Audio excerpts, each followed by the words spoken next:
है या critical opinion है उसको इस हद तक स्ट्रेच ना करें कि उससे पाकिस्तान की परसेप्शन खराब हो। आप अपना एकेडमिक व्यू पॉइंट दें, बिल्कुल दें, बल्कि आपको कमेटी में देना चाहिए था। आप कमेटी में नहीं आए। स्पीकर साहब, आप डेलीगेशन में तो पीटीआई को ले जाते हैं, आप इनको कमेटीज में क्यों नहीं ला सके? ये मेरा सवाल आपसे भी है कि ये डेलीगेशंस में तो आपके साथ जाते हैं खुशी से, लेकिन आप इन्हें इन कमेटीज में लाने पर कन्विंस क्यों नहीं कर सके?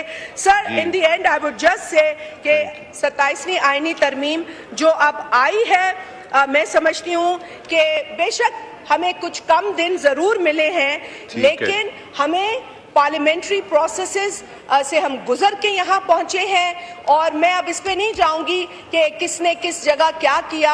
आज भी केपी में जिस जमात की हुकूमत, प्लीज नहीं, please you taken too much time, wind up करें, खोलें। सर, आज भी केपी में जो हुकूमत है वो मुझे अफसोस के साथ कहना पड़ता है कि वहाँ के लोगों के मसाइल जो है उस पर कोई रोशनी नहीं डाली जा रही, क्योंकि आप सब यहाँ बिजी हैं, आप सब पाकिस्तान के खिलाफ बात करने में बिजी रहते हैं या हुकूमत के खिलाफ बात करने में बिजी रहते हैं, लेकिन अवाम पर भी फोकस करें। और मैं इस पर सर कंडेम करूंगी कि यहाँ बैठ के यहाँ इसराइल की मिसालें दी गई हैं, अभी सदर की इम्यूनिटी पे हमें इसराइल की मिसालें दी जाएंगी। I don't think that is acceptable. Thank you so much sir. जी, शाहिदा अख्तर अली साहबा। बिस्मिल्लाहिर्रहमानिर्रहीम। शुक्रिया जनाब स्पीकर। इंतहाई अहम अमेंडमेंट जो कि लाई गई है, 27वीं तरमीम, जो कि मैं समझती हूँ कि 26वीं तरमीम का एक तसलसल है।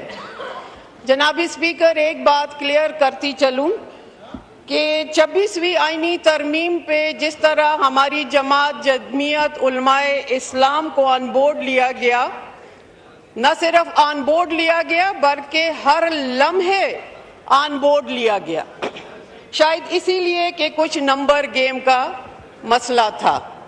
आज अल्हम्दुलिल्लाह आपकी नंबर गेम पूरी है, आप यकीनन 27वीं तरमीम पास कर जाएंगे।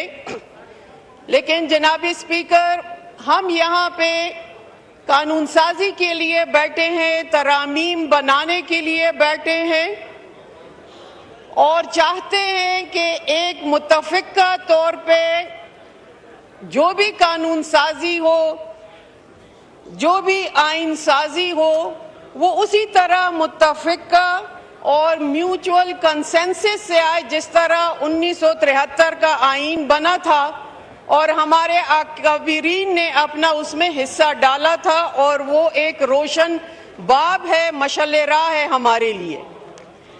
यहाँ पे भी हमने पूरी कोशिश की कि वो मसवदा हमारे सामने आता और हम उसको देखते और उसके बाद कोई लाहे अमल तय होता।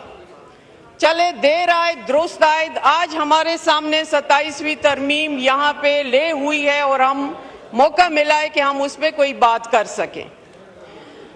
जनाब स्पीकर, इस तरमीम को देखने से यही लगता है कि इसमें सबसे ज़्यादा इम्पोर्टेंस जो है वो एक कॉन्स्टिट्यूशनल फेडरल कोर्ट की प्रपोजल है जिसको बनाने जा रहे हैं, और कहा जा रहा है कि मुकदमात का बहुत बड़ा बर्डन है, बैकलॉग है जिसको ख़त्म कर रहे हैं। वेल एंड गुड, हम भी इसके साथ है, ख़त्म होने चाहिए मुकदमात और इंसाफ बर वक्त मिलना चाहिए। लेकिन जनाब स्पीकर, अगर इसी चीज़ को मैं देखती हूँ तो फिर आर्टिकल 248 जो कि एक आईनी ओहदा है, एक ख़ास अहमियत का हामिल है, एक सिग्निफिकेंट ओहदा है, लेकिन वहाँ पे लाइफ टाइम उनको इस्तिस्ना दी जा रही है आईनी मुकदमात से। तो इसका तो मतलब है कि मुकदमा तो बनेगा ही नहीं, तो आप कोर्ट क्यों बना रहे हैं? एक तरफ तो आप मुकदमात ख़त्म कर रहे हैं, दूसरी तरफ दूसरी पैरेलल कोर्ट बना रहे हैं, आप खुद कंट्राडिक्शन कर रहे हैं। जनाब स्पीकर, हमने 26वीं आईनी तरमीम ने कुछ अपने खदशात का इजहार किया था और डाइल्यूट की थी 26वीं आईनी तरमीम को, और कहा था कि यहाँ पे कुछ काउंसिल ऑफ इस्लामिक आइडियालॉजी के सिफारिशात पे बहस कराई जाए। सूद का खात्मा कराया जाए और मदारस के जो रिफॉर्म्स के सिलसिले में रजिस्ट्रेशन है उसको सहल बनाया जाए, उस पे बात की थी और काफी हद तक हुकूमत ने उसको बल्कि मान लिया था। 26वीं आईनी तरमीम में कॉन्स्टिट्यूशनल बेंच को मान लिया था इंस्टेड ऑफ कोर्ट।